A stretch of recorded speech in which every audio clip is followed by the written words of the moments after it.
shaken, anchored, and emptied, I leap into the relational field with balance, compassion, and humility. These are my 15 words of the elaboration. And let me tell you what happened.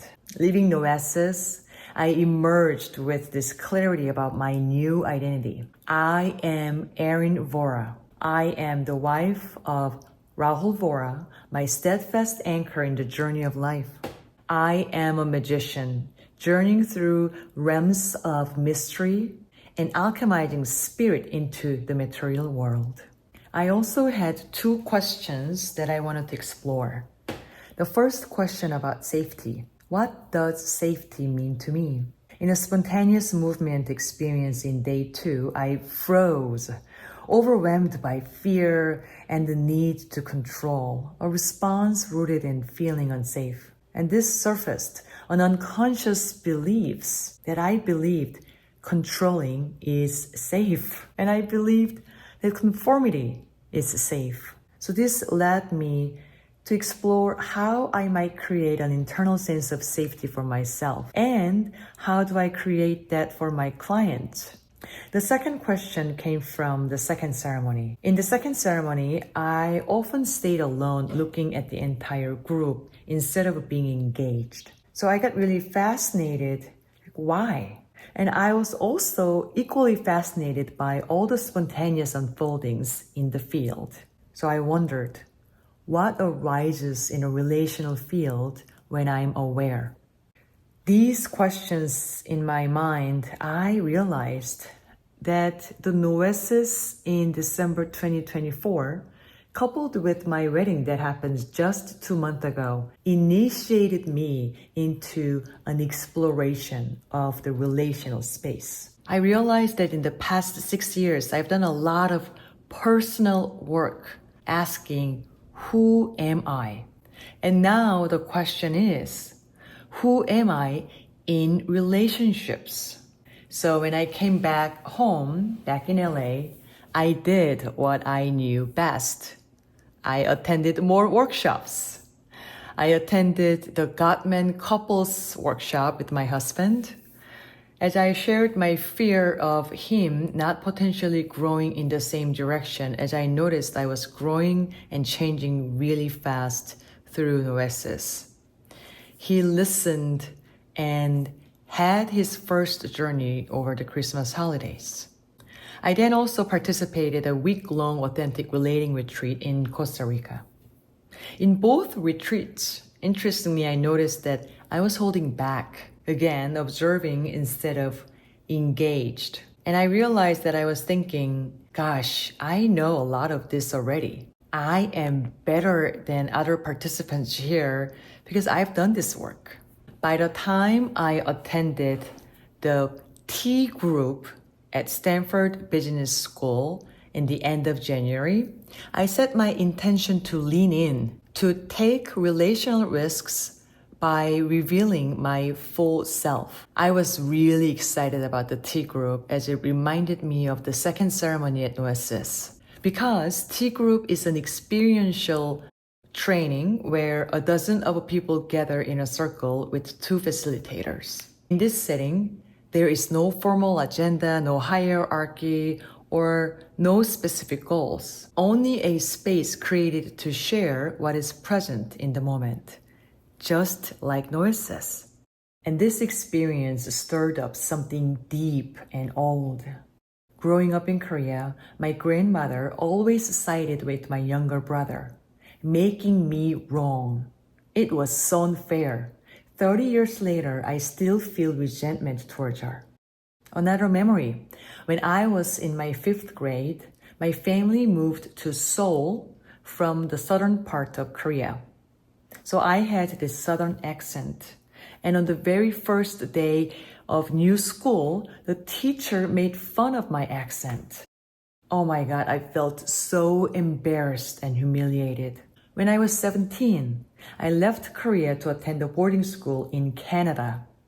I barely spoke English. The shame of not feeling adequate.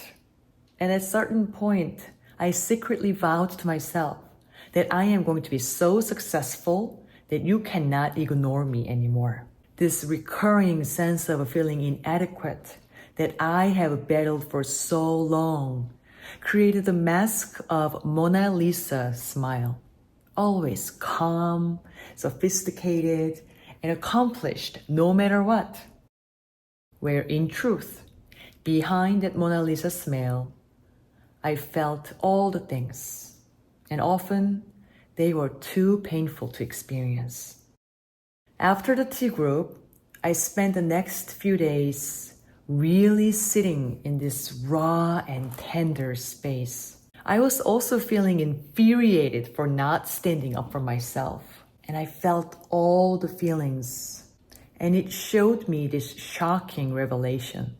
The mask of hiding my inadequacy had become a mask of arrogance. And this mask of arrogance said, Oh, you're Aerin, better than other people because because you are and already you a better than brilliant other mind. people published because the book. you I also realized that I was hiding behind the word curiosity when I was actually really judgmental and suppressing my genuine emotions of frustration, disappointment, and shame. Surprisingly, these were also the exact messages that I left behind on the day I crawled to my inner teacher, and they were coming back and they were getting in the way of connecting with others authentically and deeply. So I said, no more. I shook it off at the beach. I took responsibility by reaching out to those people where my arrogance caused distance. And I declare that I start a chapter of embodying humility, seeing everyone around me as a teacher, seeing them as a human being, honoring their own lived humanity. In the meantime, I realized that I got trapped in the pattern of black or white thinking, a huge pendulum swing from I am great to oh my God, I suck at relationships because I made a mistake at T group.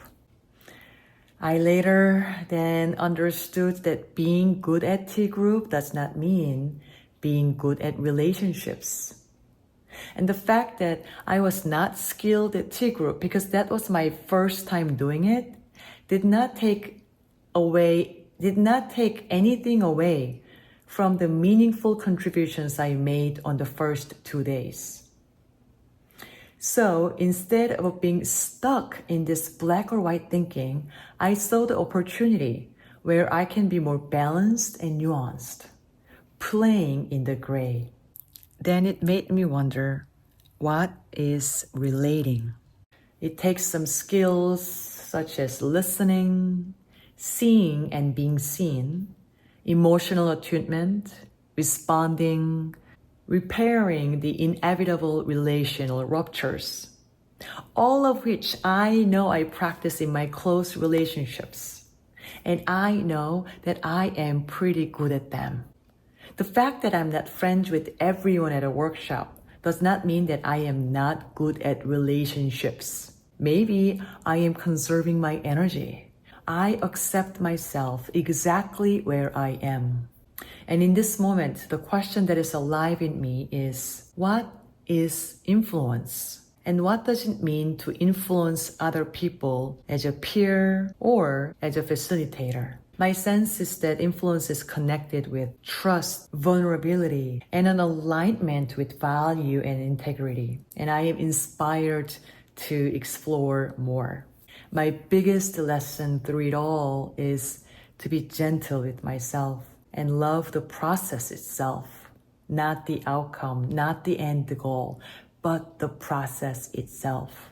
And lastly, elaboration without performance. Knowing I am safe to relate from this part of me that is real, that is untamed, and that is wild.